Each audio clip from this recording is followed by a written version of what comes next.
You shouldn't have come back. Since the original came out in 1999, the Unreal Tournament series has seen some significant changes, especially with the addition of Onslaught mode in the 2004 version. Now with Unreal Tournament 3, actually the fourth release on PC, Epic has axed Assault mode in favor of a more complicated version of Onslaught called Warfare.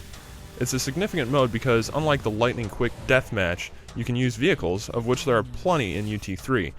These deadly machines come into play in Vehicle CTF as well, a mode which plays exactly like you think it does, and is separate from regular non-vehicle CTF. UT 2004's vehicles return, though with slightly varying functionality, like the Scorpion, for instance, no longer fires an energy ribbon, it's got little energy balls. But most entertaining are the slick Necrus rides, and you get like a spidery rock-climbing walker, to stealth tanks that drop time distortion fields, to laser tanks and hover bikes that rocket forward in suicidal fashion. It's a good time. What I've always liked about UT is the controls. They're just so responsive, I just melt into them, almost forgetting I'm clicking across a keyboard, double tapping space and WASD to double jump and dodge. It's no different here, and actually feels very similar to UT 2004. If you hated 2004 for whatever reason, I'd first off call you crazy, but you're not going to find a whole lot here to like. It's like Epic took everything that made 2004 so good and injected everything with steroids. Warfare is more varied and I think more enjoyable than Onslaught, simply because you get a greater number of nodes on the field that cause different effects, like raising or lowering bridges, or giving you special machines, and attacking power cores without needing to lower the shields. As you might expect, UT3 does not disappoint in terms of features and content. An incredible number of maps, none of them throwaways, come with the game, as well as full bot support for online or offline play or target practice or whatever you use them for, and all sorts of special options like prioritizing weapon pickups, customizing your avatar's appearance with the different armor pieces, custom map cycles, dedicated servers, mutators, and all the online goodies any hardcore fan will expect and appreciate. Weapons differ a little from 2004. Out's the lightning gun, it's replaced with the old school sniper rifle.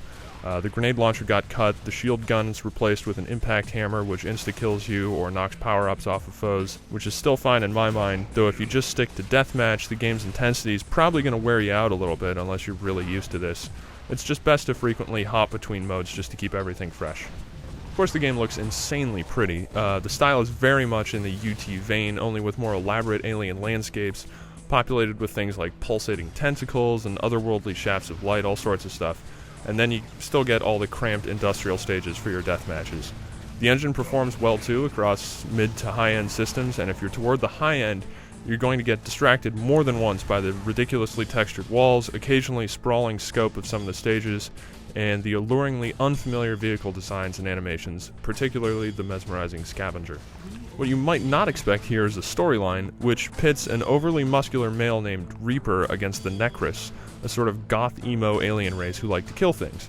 They killed his hometown, so he's got to kill them back. Amazing. I just want to kill this bitch. Though it's called a campaign, it's really just a series of team deathmatches, CTF, Warfare, and Vehicle CTF maps with infrequent cutscenes and some voiceover work. Not all that thrilling, but appreciated, especially since you can play in a public campaign server and have people join up. Since so much of the game is familiar to series veterans, there's little more to say. It's more UT, it's pretty, fast, thrilling, and absolutely worth checking out. Same goes for newcomers. You're going to get annihilated online, particularly in deathmatch, but this is arguably still one of the best shooters out there, even if the formula is getting pretty familiar at this point. And for all its technological glitter, it's still great to see UT hasn't lost its quirky sense of humor. With such a large budget and development staff, Unreal Tournament 3 still delivers what fans want, and that's to thrust their pelvis at the opposition in the most beautifully rendered fashion possible.